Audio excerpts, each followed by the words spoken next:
Welcome back to Joe Stunner Boxing. I hope you're all doing well. At the weekend, we have a terrific fight lined up between Shakur Stevenson and OSCAR VALDEZ. This is for the WBC and WBO super featherweight titles. So, a big fight in this division. I think they've thrown the Ring magazine belt on the line as well, whatever that means. Who cares? But, I don't care about the alphabet soup belts either. But the point is, this is a really terrific fight between two guys. One, VALDEZ, who is probably in his prime. He's 31 now. Yeah, late prime maybe. And a young kid, Shakur Stevenson, who's 24. Now, let's go through the fighters a little bit. Let's talk about them individually before we move on to any kind of prediction. VALDEZ, probably best known for that absolute war he had with Miguel Berchelt, where he won on a 10th round knockout right at the end of the 10th round. I think it was the last second. He knocked out Berchelt spark out with a brilliant left hook, and he had been throwing left hooks all night against Berchelt, had him in serious trouble. Berchelt was on the floor, I think, a few times actually, rounds 4. Well, it's definitely 9. He was the round before he got knocked out, which would have been 9. He got knocked down then. I think he was on the floor in one of the early rounds as well. But having said that, Berchelt did make it competitive in the middle rounds, and he was getting to VALDEZ, and there were moments where you thought, this is actually a big firefight. But fair play to VALDEZ, he handled him, rode out any kind of pressure, came back and starched Berchelt with a brilliant left hook, and he'd been landing that left hook all night. Berchelt he's got balls of steel.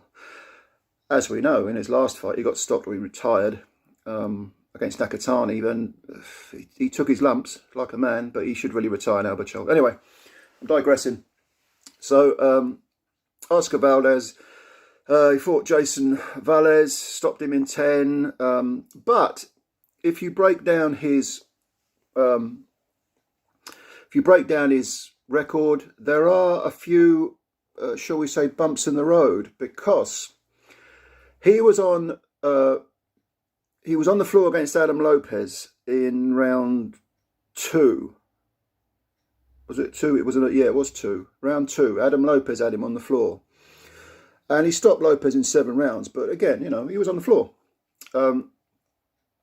He also had going back to, was it 2017 maybe? He had a fight with Scott Quigg, 2018 it might have been, 2017, 2018. He had a fight with Scott Quigg, which was a real slugfest, a real war. VALDEZ suffered a broken jaw. He won it on points unanimously. But this was for the WBO super featherweight title. VALDEZ did suffer a busted jaw. Quigg also had, I think he's had a broken nose and some cuts and some swellings, but it was one of those grueling fights.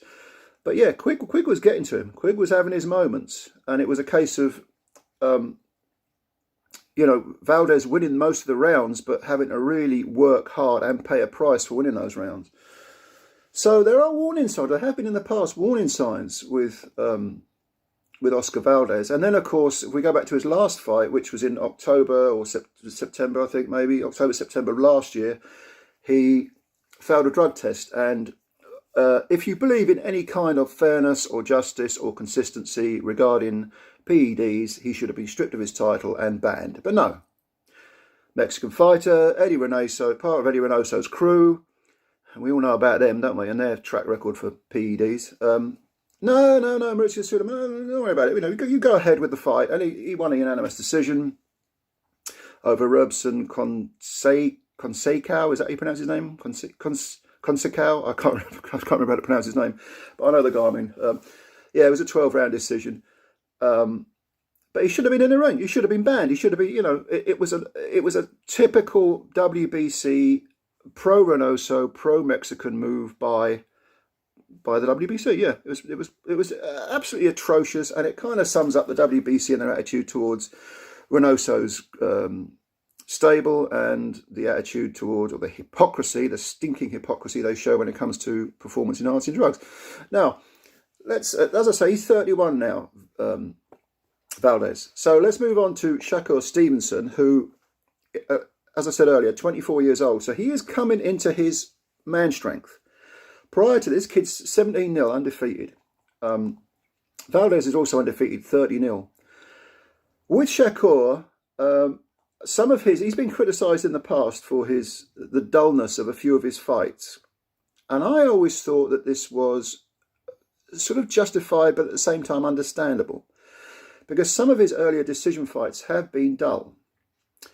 But they haven't been against bad men. And also you have to consider that this was a very young man fighting at world level. So when he won a unanimous decision over Joet Gonzalez, who at the time was 23-0, and he won it very, very wide. I think he barely lost a round or two. That was for the WBO World Featherweight title, the division below this Saturday's little tussle. I thought, okay, yeah, it's, he won. I think he won another decision, a couple of decisions over. He beat Nakatalia, by the way, which was 12-round decision, but Nakathila was Jeremiah Nakathila, who stopped Burchelt in his last fight. He's a very good fighter, and Stevenson beat him, very, very convincingly. I think he had Nakathila down in one of the early rounds, the third or the fourth. So this was a very young man fighting at world level. And in my opinion, he looked to me like he had all the raw materials in terms of skills, in terms of attitude. His attitude was always good, but he just didn't have his man strength.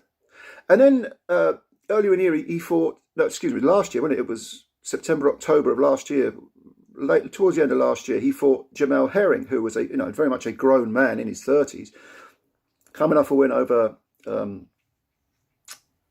Frampton, Carl Frampton, a stoppage win, the only stoppage defeat of Frampton's career. And a lot of people picked Jamel Herring to beat Shakur Stevenson. And Stevenson totally outclassed him. And showed an awful lot of maturity, both mentally and physically, in that fight. He dominated Herring, who just couldn't get near him. So I think what we have here is one guy, Valdez, who may be in his prime, he's 31, but has kind of incrementally reached that level with, good skills. He does get hit. He likes to come forward. He's very much an offensive fighter. Likes a good old-fashioned punch-up. Hits like a truck with a left hook. Has a decent jab when he chooses to use it. And then you've got someone who has exceptional natural talents in Stevenson, but is only just coming into the point of his career where those can really be displayed fully. He's kind of, as a very young man, without his man strength, he's reached the level he's at, relying on, natural ability. Now that he's getting his man strength, now that he's moving further closer to his prime, and his prime might not be for another 3 or 4 years, but he's getting to the point where physically he's filling out muscle strength and so on. I think we've got ourselves a potential pound-for-pound guy in Shakur Stevenson. Still got it to prove, but all the signs are there. I think over the next few years we might see Stevenson really excelling. So, having said all this little ramble, this big preamble, who do I think is going to win? I see Valdez coming out, trying to put the pressure on Stevenson and having very, very mixed results. What he's got to do is, even if he's missing, if he fires 3 punches, if he misses with 2, he's got to still keep firing 3 punches. He's got to put controlled pressure on Stevenson early on. Don't let Stevenson get any kind of rhythm. Don't let him start flowing with those silky skills. Stevenson came out quite quickly against Herring, and I don't see why he shouldn't do the same thing in this fight. He may be a little bit circumspect about the power, especially in the left hook from Valdez. So I see him perhaps moving a little bit more. But I think once he does find his rhythm, after maybe 3 rounds, 4 rounds perhaps, he should take over. And I think Valdez, even though he might have the odd individual punch of success, even though the pressure he's putting on Stevenson early on might force Stevenson into a pace he doesn't like, and that's a hard ask, because Stevenson is a young man, lots of energy, and can fight at a high pace anyway. But if Valdez does that, he might have some success early on, but ultimately, I see after about 4 rounds, 3-4 rounds, I see Stevenson gradually finding his rhythm, controlling the range better, starting to hit Valdez with increasing regularity and increasing ferocity. And I think that Shakur Stevenson will stop OSCAR VALDEZ in about 8 rounds. I see him as this is a potential coming out party for Stevenson. If he wins this fight, he's got 2 of the alphabet belts, and he's got the Ring magazine, and he's just taken a guy's 0. Valdez is 30-0. And Valdez, you know, a hard hitter, part of the Reynoso camp. This is going to look very good on Stevenson's record. And don't forget, Valdez has 23 knockouts out of 30 wins. So he's regarded as a bit of a banger. But I do see Shakur Stevenson taking over after about 3 or 4 rounds, and then over the next 4, grinding down Valdez. It may be a corner retirement. It might be a TKO. Might not be a one-punch knockout. Probably won't be, actually, because Valdez has got guts. But I do see Stevenson winning this fight in about 8 rounds. So that is my thought. What do you think? Give me your opinion below in the comments. You may disagree, you may agree. I don't mind. That's fine. Thank you, as always, for your time, for listening in. If you're new to the channel, you could subscribe. That would be great. Thanks very much for that. Hit the subscribe button. It's only free. It's free. It's 1 second it takes to hit the subscribe. Thanks. Like the video, share the video, do what you like. You know, it's all good.